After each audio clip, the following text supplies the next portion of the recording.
प्रिय दर्शकों, मैं एलिज़ाबेथ भारती आपका स्वागत करती हूँ इस शो में, जिसमें हम मिसेस ई.जी. वाइट की किताब के बारे में सीख रहे हैं, जिसका टाइटल है एडवेंटिस्ट होम। और उसमें बहुत से पारिवारिक समस्याओं पर रोशनी डाली गई है, समझाया गया है, और परमेश्वर के साथ बाइबल को लेते हुए उन्होंने बहुत अच्छे ढंग से सिखाया है और हम सीख रहे हैं। आपको भी मैं आमंत्रित करती हूँ कि आप सीखें इस विषय पर। आइए, हमारे साथ मिसेस रेबेका सिंह है, उनका मैं स्वागत करना चाहती हूँ। मिसेस सिंह, मैं आपका स्वागत करती हूँ कि आप हमारे साथ हो सकती हैं। जैसे कि हम मिसेस वाइट की किताब में से सीख रहे हैं, इससे पहले कि हम आगे बढ़ें, मैं चाहती हूँ कि हम एक पद को पढ़ लेते हैं, जो कि नीति वचन 4 अध्याय और उसकी पहली और दूसरी आयत है, जो माता पिता के बच्चों के लिए लिखा है कि कैसे हम परमेश्वर के विषय में सीखें। हे मेरे पुत्रों, पिता की शिक्षा सुनो और समझ प्राप्त करने में मन लगाओ, क्योंकि मैंने तुमको उत्तम शिक्षा दी है। मेरी शिक्षा को ना छोड़ो। इस पद पर परमेश्वर के आशीष हो। आइए हम प्रार्थना कर लेते हैं। हमारे स्वर्गीय दयालु पिता, हम शुक्रगुजार हैं आपके कि आपने हमें अच्छा सुंदर अवसर दिया है कि अपने दर्शकों के साथ हम आपके वचन के द्वारा सीख सकते हैं प्यारे पिता, और अपने परिवार की रक्षा कर सकते हैं। चाहते हैं कि आपकी आशीष हमारे इस समय बनी रहे। जो कुछ भी बोला जाता है उस पर आशीष दे, और जो चैनल है उसके पर भी आपकी बहुतायत से आशीष हो। इस दुआ को मसीह यीशु के नाम में मांगते हैं, सुन और ग्रहण के लिए, आमीन। हम देखते हैं कि मिसेस वाइट की किताब में एक बहुत अच्छा विषय है कि माता पिता का जो है एक संयुक्त मोर्चा हो। मतलब संयुक्त मोर्चा की जब हम माता पिता मिलकर अपने बच्चों को तालीम दें, शिक्षा दें, तो उस पर जो मैं आपसे चाहूँगी कुछ हमारे बच्चों को, हमारे माता पिता को सिखाएं कि बच्चों का क्या हो, माता पिता को क्या सीख हो और बच्चों की क्या सीख हो, ताकि वो है मिलजुल कर अपने परिवार की रक्षा करें और उनको सिखाएं, वो ताकि बच्चे जो है मार्ग से ना भटक जाएं। माता पिता की जो है मिली जुली जिम्मेदारी है जो कि खुदा ने उन्हें दी है, और वो जिम्मेदारी अब ये पिता को ये नहीं करना चाहिए कि इसको ही, मेरी वाइफ को ही इसको जिम्मेदार है हर चीज़ की। कभी कभी ऐसा होता है बच्चे गलत कर रहे हैं तो वाइफ के ऊपर आ जाता है, और सही कर रहे हैं तो हस्बैंड कहता मेरी ठीक शिक्षा है। तो जब बच्चे गलती भी कर रहे हैं तो माँ बाप को ये सोचना चाहिए कि हमने गलती कहाँ की। मिलजुल के जब हम जिम्मेदारियां निभा रहे हैं तो बच्चों को होना चाहिए कि जितना वो माता की बात मान रहे हैं उतनी पिता की भी माने। अक्सर घर में ये हो जाता है कि माता पिता में खुद में मतभेद हो जाता है। माँ कुछ और बोल रही है, पिता कुछ और बोल रहा है। माँ पिता के खिलाफ बच्चों को बोल देती है, पिता माँ के खिलाफ बच्चों को बोल देता है। बच्चों को पता नहीं लगता कि क्या करे, तो फिर वो गलतियां ढूंढना शुरू कर देते हैं। घर का जो मैनेजमेंट है वो गलत रास्ते पे जाता है अगर माता पिता मिलजुल के अपनी जिम्मेदारियां ना निभाएं। तो जब वो मिलजुल के निभाएंगे, परमेश्वर के भय में निभाएंगे, परमेश्वर के साथ बच्चों को, जैसे कह रहे हैं कि बच्चों की शिक्षा जो है वो बचपन से ही होनी चाहिए। बच्चों को जो है अपनी शिक्षा से, परमेश्वर की शिक्षा से मुंह नहीं मोड़ना चाहिए।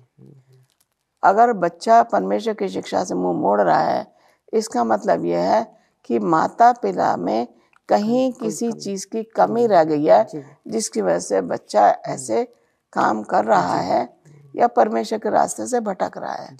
तो ये दोनों की जिम्मेदारियां हैं जो कि उन्हें मिलजुल के निभानी चाहिए। जी। और एक बात और भी हम देखते हैं कि माता पिता जो है ना आपस में एक दूसरे के बच्चों के सामने बुराई निकाल देते हैं, तो उसका असर जो है बच्चों के पर नकारात्मक पड़ जाता है। और मैं आपसे जानना चाहती हूँ कि एक विषय पे भी आप बताएं। बच्चों की गलतियों को कई बार छिपाते हैं, जैसे माँ छिपाती है, कभी अपने परिवारों में हम देखते हैं, कई परिवारों में देखते हैं। अक्सर परिवारों में ऐसा ही होता है कि माँ जो है बच्चों की गलतियों में पर्दा डालती है। जब पिता को पता लगता है, मैं सिंपल से इलस्ट्रेशन दूंगी। जैसे स्कूल में बच्चा जा रहा है, वहाँ पे डायरी में कुछ लिखा है कि माता पिता या पिता को जाना है स्कूल में और डायरी साइन करा के लानी पहले अपने पिता से।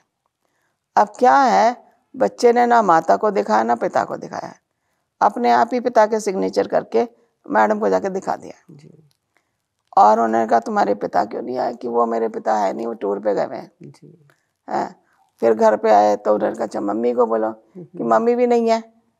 बच्चों ने झूठ बोला।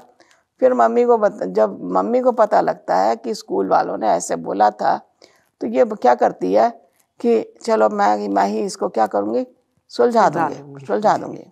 वो कहते हैं अच्छा अपने पापा को मत बताना, मैं तुम्हारी सहायता करूँगी। लेकिन जब हम वो चीज़ जो है, जो उसने गलती जो की है बच्चे ने, उसकी गलती को तुम पिता को नहीं बता रहे हो, लेकिन जब वो स्कूल जा रहा फीस देने के लिए, उसके प्रिंसिपल ने उसको पकड़ा और बोला कि ये तुम्हारा बच्चा ऐसे करा था, मैंने बुलाया, वो तुम नहीं आई मिलने के लिए, कि जी ये तो मुझे पता ही नहीं, मेरे बच्चे ने ऐसे बोला जी है। तब क्या होता है, माता के ऊपर गुस्सा आएगा उसे कि तुमने ऐसा क्यों करा, तुम मुझे बताते तो मैं पहले से तैयार रहता और मैं बच्चे को समझाता। क्योंकि जब माता बच्चे की गलती छुपा रही है तो बच्चे को गलत रास्ते पे ले आ गई। तो गलत रास्ते पे ले जाने वाले भी कौन है?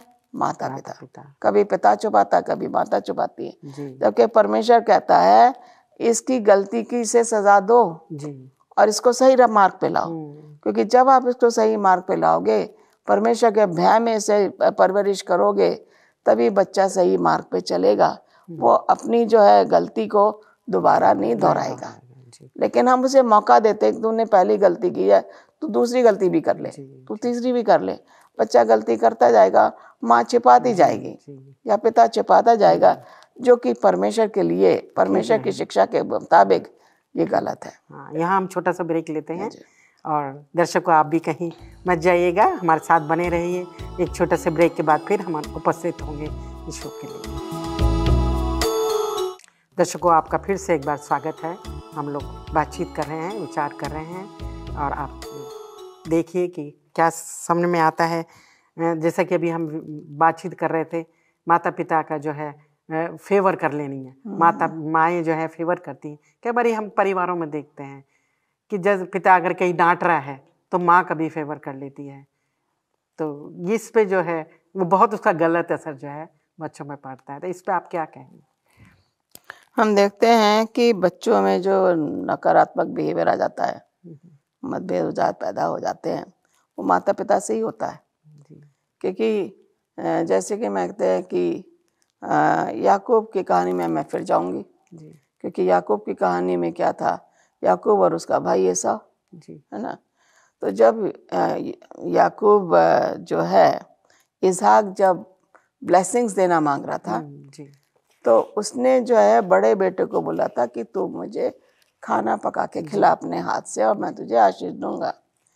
उसकी माँ देख रही थी, तो उसने क्या करा, उसने जिससे पहले बड़ा बेटा खाना पका के लाता, छोटे के साथ उसने क्या करा, बोला कि तू ले जा, मैं खाना बना के दे रही हूँ। उसको उकसा दिया और इस तरीके से वो खाना लेके चला जाता है। ईसौ जैसे उसको पहना देता है। पिता को धोखा दिया उसने। हम देखते हैं कि यहाँ पे धोखा जो याकूब ने अपने भाई से धोखा दे के और ब्लेसिंग्स ले ली, उसको आगे जाके भी धोखा मिला। यहाँ तक कि वो परमेश्वर में बना हुआ था, लेकिन आगे जाके भी धोखा तो उसे मिला। लाबान ने उसे धोखा दिया। तो जब हम एक दूसरे को धोखा देते हैं तो हमें धोखा खाना पड़ता है। तो जब अब हम अगर एक दूसरे के साथ सच्चे मन से पेश आ रहे हैं तो हमें धोखा खाने की जरूरत नहीं है। अब यहाँ पे जो है माता पिता जो है अपनी जिम्मेदारियां ठीक से नहीं समझते। माता जो है अपने हस्बैंड को क्रिटिसाइज कर रही बच्चों के सामने। एक माँ को जो है बच्चों के सामने अपने हस्बैंड को नीचा नहीं दिखाना। अगर उसने ऐसा कर दिया तो हस्बैंड क्या करेगा, वो अपनी वाइफ को बच्चों के सामने नीचा दिखाएगा। अदला बदली होगी उनकी। लेकिन इसका असर जो बच्चों पे पड़ता है वो नकारात्मक पड़ जाता है। अब ये देखते हैं कि मेरा पिता जो है मेरी माँ को क्रिटिसाइज कर रहा है, इसकी सारी गलतियां निकाल रहा है, तो वो भी माँ में गलतियां ढूंढना शुरू कर देते हैं और उन गलतियों में जो है वो पिता की भी गलतियां ढूंढते हैं। पिता को भी क्रिटिसाइज करना शुरू कर देते हैं और माँ को भी क्रिटिसाइज करते हैं। पहला तो बात यह है कि जब पिता ने माँ को क्रिटिसाइज किया और माँ ने पिता को कर दिया, तो ये तो बच्चों के सामने नहीं होना चाहिए था। अगर बच्चे ने पिता को क्रिटिसाइज किया अपने माँ बाप के व्यवहार को देख के, और माँ बाप ने बच्चे को करेक्ट नहीं किया, जी उन्होंने दूसरी गलती कर दी। ठीक है, क्योंकि बच्चा क्या है, एक बार अगर बच्चे को डांटोगे तो दोबारा वो कोशिश नहीं करेगा अपने माता पिता की बुराई करना या उनके ऊपर लांछन लगाना या उनको क्रिटिसाइज करेगा, वो नहीं करेगा। अगर पहली बार में हमने बच्चे को नहीं टोका, चेक नहीं किया, उसको बताया नहीं कि तुम गलत काम कर रहे हो, तो बच्चा आगे ऐसे ही करता रहेगा। आज अगर वो माँ बाप को क्रिटिसाइज कर रहा है, कल अपने बहन भाइयों को करेगा, परसों जाके अपने पड़ोसियों में करेगा। ये उसको सीख कहाँ से मिल रही है? परिवार से, परिवार से मिल रही है। परिवार से जब ऐसी सीख मिल रही है तो माता पिता का रोल क्या है? अगर वो कमजोर पड़ गए हैं तो उन्हें किसकी खोज करनी चाहिए? परमेश्वर की खोज करनी चाहिए, और अपनी इस बातों में ना एकता बनाए रखनी चाहिए। हाँ, एक ही जैसे उन्होंने दोनों हस्बैंड वाइफ बैठे और बोले कि भी ऐसा है, हमने गलती कर दी, हम आगे से जाके हम बच्चों के सामने एक दूसरे को बुरा भला नहीं कहेंगे। कभी बच्चा पैसे निकालना शुरू कर रहा है, गलत चरित्र बन जाता है, चरित्र गलत बचा। माँ पैसे निकाल रही तो बच्चा भी निकाल रहा है, और बच्चा निकाल रहा तो वो निकाल रहा अपने पर्सनल गेन के लिए। माँ निकाल रही कि मैं बच्चों की मदद करूंगी। पिता को जो है पता लग रहा कि पैसे है ही नहीं, जब वो बाहर जा रहा तो उसकी जेब खाली पड़ी है, जब उसे पैसों की जरूरत है तो उसकी बेइज्जती हो जाती बाहर जाके, तो घर आके तो नेचुरली गुस्सा होगा। तो बहुत जरूरी है कि आपसी मेल जोल जो है, जब माता पिता में मेल जोल है, जब वो एक दूसरे को क्रिटिसाइज नहीं करेंगे, जब वो प्रार्थना में बने रहेंगे, मसीह के साथ वो लगे रहेंगे और बच्चों को मसीह की शिक्षा देते रहेंगे, क्योंकि शिक्षा जो है, सही शिक्षा अगर माता पिता ने बच्चों को दे दी तो सही रास्ते पे आ गए, उन्होंने सब कुछ अच्छा कर लिया। क्योंकि जिसने अपने बच्चे नहीं सुधारे, उन्हें बुराई या दुख देखना पड़ता है, और उस दुख की वजह से ऐसे कई बर्बाद हो गए, बिगड़ जाते हैं, बहुत बच्चे बिगड़ जाते हैं, घर बर्बाद हो जाते हैं, माता पिता अलग हो जाते हैं उससे, क्योंकि क्यों? वो बच्चों से परेशान है। तो तुम्हारे से हुआ, हस्बैंड बोलेगा तुम नहीं करा ऐसा, वाइफ बोलेगी तुम्हारी वजह से हुआ। एक दूसरे पर लांछन के अलावा उनके पास समय ये है कि परमेश्वर के पास जाके परमेश्वर से पूछें कि हमने गलती कहाँ की है, हमारी गलती में हमें सुधार करने की हमें शक्ति दे, पवित्र आत्मा के द्वारा हमारी सहायता कर, ताकि हम अपने बच्चों को भटकने से मनाएं। अब बच्चे जब घर में माहौल गलत होगा, वो बाहर जाके जब क्या ढूंढेंगे? शांति, खुशी? क्या उन्हें वाकई में भागेंगे जब घर में? क्या उन्हें बाहर खुशी मिलती है? नहीं, वो बुरी आदतों में पड़ जाते हैं, बुरी संगति पड़ जाती है। ये सब कहाँ, कौन रिस्पॉन्सिबल है इसका? परमेश्वर कह रहा है कि मैं तुमसे ये बच्चे जो मैं तुम्हें दे रहा हूँ, इनकी जिम्मेदारी जो मैंने तुम्हें सौंपी है, इनका मैं लेखा जोखा तुमसे लूंगा, तुमसे पूछूंगा तुमने अपने बच्चों की परवरिश क्यों ढंग से नहीं की। माता पिता जब बच्चे छोटे हैं तो उनको किसी भी तरीके से मोल्ड कर सकते हैं, उनके कैरेक्टर को, उनके चरित्र को अच्छा बना सकते हैं। और ये बचपन से ही होता है, बचपन से ही होता है, वो कोई और जगह नहीं है। हम कह रहे हैं कि हर एक फरिश्ता हर आदमी को, हर बच्चे को देख रहा है। हम कहते हैं कि हर एक बच्चे के पास एक फरिश्ता है, उसे गाइड कर रहा है। और यह पिता का बर्ताव बच्चों के साथ सही नहीं होता। कभी कभी हम कई परिवारों में ऐसा भी देखते हैं, तो वो भी बहुत गलत है कि पिता जो है घर में जब आता है तो उसका व्यवहार अपने बच्चों के साथ कैसा होना चाहिए, ताकि जो है उसमें बच्चे के स्वभाव में नकारात्मकता ना आए। वो देखते माँ तो प्यार करती है हमें, पर हमारे पिता हमको, अक्सर क्या होता है जब हस्बैंड वाइफ एक दूसरे, वाइफ जो है डोमिनेट कर रहा है, वाइफ को हमेशा डांटता जा रहा है, वाइफ को कुछ बोलने नहीं दे रहा, तो जब हस्बैंड घर में आएगा तो बच्चे छुप जाते हैं, पिता के सामने नहीं आते कि वो जानते हैं कि ये मेरी माँ को डांटता है, ये मेरी माँ को मारता है, अगर मैं सामने आऊंगा तो ये मुझे भी मारेगा। उनके मन में इतना डर बैठ जाता कि वो पिता के सामने ही नहीं आना मांगते, जबकि माहौल दूसरा होना चाहिए। माहौल होना चाहिए प्यार भरा। अगर प्यार नहीं है परिवार में तो आप जो है कुछ नहीं कर सकते। सिंह में एक छोटा सा ब्रेक ले लेते हैं और फिर हाजिर होते हैं। दर्शकों, आप भी कहीं जाइएगा मत और उपस्थित रहिए, हम भी बने रहेंगे। दर्शकों, आपका स्वागत है फिर से। हम लोग बातचीत कर रहे हैं और उस पर जारी रखते हैं। सिंह, जैसा कि हम अभी बच्चों के बारे में, परिवार के बारे में सीख रहे हैं, आपसे चाहती हूँ बताएं कि अधिक प्रार्थना की कब आवश्यकता होती है? कहते हैं अधिक प्रार्थना अधिक ब्लेसिंग जी, कम प्रार्थना कम ब्लेसिंग। हमेशा परमेश्वर की इच्छा के बिना हम कुछ नहीं कर सकते। तो परमेश्वर की इच्छा के बिना जब हम कुछ कर नहीं सकते तो हमें प्रार्थना भी ज़्यादा ज़रूरी है। और प्रार्थना किस टाइप की प्रार्थना होनी चाहिए? ये नहीं कि हमने 1 मिनट की प्रार्थना की और ख़त्म कर दी। हम जब अपने कमरे में जा रहे हैं, सबसे अलग जा रहे हैं और मुझे परमेश्वर की ज़रूरत ज़्यादा है, तो मैं अपने कमरे में जाके, जहाँ मुझे कोई ना देखे, और पूरे मन से मैं परमेश्वर से जब प्रार्थना करूं, पूरा अपना जितना भी मेरे मन में बातें हैं वो सब मैं परमेश्वर को जब तक ना बता दूं, मुझे तसल्ली नहीं होनी चाहिए, शांति नहीं मिलनी चाहिए। क्योंकि प्रार्थना जो है हम एक अपने दोस्त से कर रहे हैं।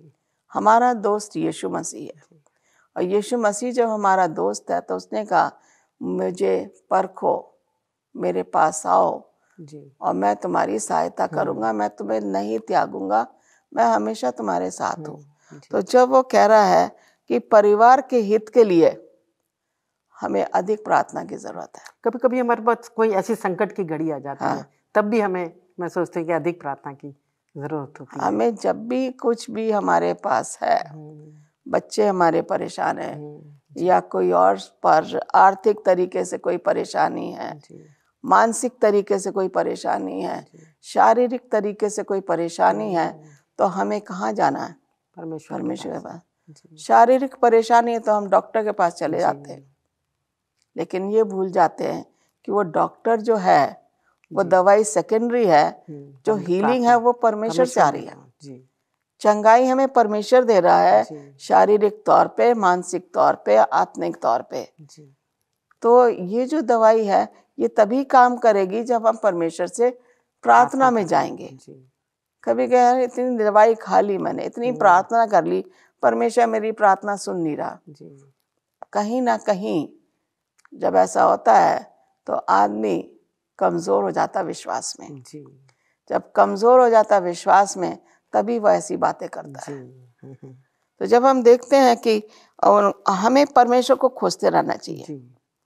कहता है परमेश्वर का वायदा है कि मैं वापस आऊंगा, यूहन्ना 14:1-3 में, मैं जा रहा हूँ तुम्हारे लिए घर तैयार करने।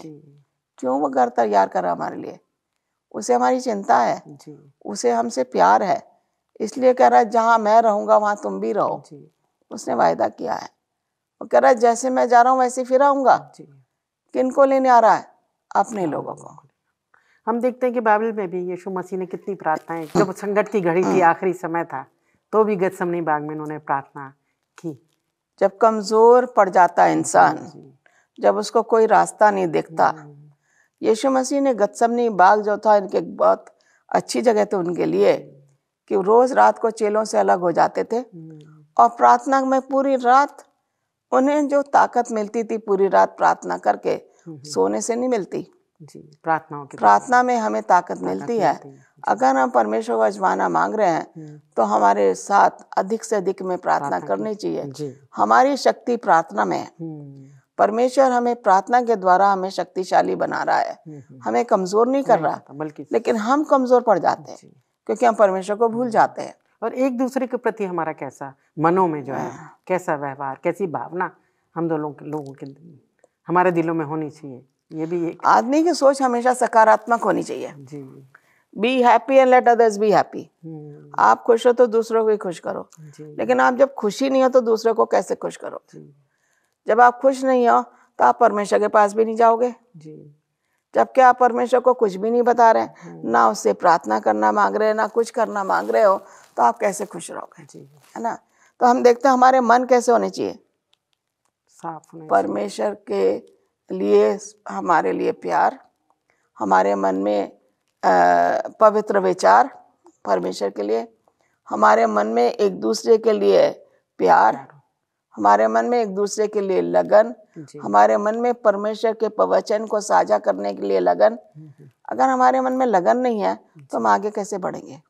हम कहते हैं हम परमेश्वर से प्यार करते हैं, किस टाइप का प्यार हम कर रहे हैं? जब हम अपने पड़ोसी को देख रहे हैं, वो बीमार है, हम उसके पास भी नहीं जा रहे हैं, एक गिलास पानी में नहीं जा रहे, हम कह रहे हम तो प्यार करते हैं। वो तो गुड सामरी जो था, अच्छा सामरी, उसने तो उस आदमी को देखा, उससे पहले लेवी और याजक निकल गए, उन्होंने उनके ऊपर दया नहीं दिखाई, लेकिन ये जो सामरी जो था, इसने दया दिखाई, इसने प्यार दिखाया। वो उसका सच्चा नेबर था जो ले गया उसको गधे पे लाद के। और गधे पे लादना बहुत मुश्किल है एक बीमार आदमी को, जो कि पूरी तरीके से लाचार है। वो लादा उसको और इनमें धर्मशाला ले गया कि मैं वापस आके इसको पैसे दूंगा, ये पैसे रखो, कम पड़ेंगे मैं फिर दूंगा। वो थी प्यार, भावना, मन की प्यार की भावना जो कि हम मसीही लोगों में होनी चाहिए, जो है नहीं। क्यों नहीं हम मसीही लोगों में ये भावना? आप क्या सोचते हो? हम लोगों में ये मसीही प्यार की भावना क्यों नहीं है? क्योंकि हम दुनियावी बातों में ज्यादा लग जाते हैं, उसके साथ रिश्ता हमारा है। परमेश्वर के साथ हम समय कम बिता रहे हैं और हम दूसरी बातों में समय ज्यादा बिता रहे हैं। हम दुनियावी चीजों में ज्यादा ध्यान दे रहे हैं, मसीह की ओर हमारा ध्यान कम है। हम देखते हैं कि काम पे तो हम जल्दी चले जाते हैं, टाइम से जाएंगे, लेकिन चर्च में हम पीछे रह जाते हैं। मसीह को हम दूसरा स्थान दे रहे हैं, जबकि हमें मसीह को पहला स्थान देना है। हमें मसीह को प्यार करते हैं तो हमें चर्च में पहले आना चाहिए। जैसे हम अपने काम में जा रहे हैं, वैसे हमें मसीह के पास काम में भी जाना चाहिए, प्रार्थना भी जाना चाहिए। सुबह दोपहर शाम तीनों टाइम प्रार्थना करती, जैसे दानिएल करता था। वैसे ही हमें वो गुलाम में था, गुलाम की उसमें था, लेकिन वो फिर भी प्रार्थना में लगा रहा। मिसेस रेबेका सिंह, मैं आपके शुक्रगुजार हूँ कि आपने बहुत अच्छे से हमें सिखाया है, हमारे दर्शकों ने भी सीखा है और हमने भी बहुत कुछ सीखा है। दर्शकों, मैं आपका भी धन्यवाद देती हूँ कि आप हमारे इस शो में बने रहे, इस एपिसोड में बने रहे और आपने बड़े ध्यान से हमारी बातों को सुना। और मैं चाहती हूँ कि आप ये जो भी सीखें उसको दूसरों के साथ शेयर करें, जो प्यार की बातें हैं, अच्छी भावनाएं। और मैं चाहती हूँ कि परमेश्वर की आपको आशीष मिलें और हम जो कुछ भी सीखें वो एक दूसरे के साथ साझा करना ना भूलें। यही मेरी प्रार्थना है। परमेश्वर आपको बहुत आशीष दे।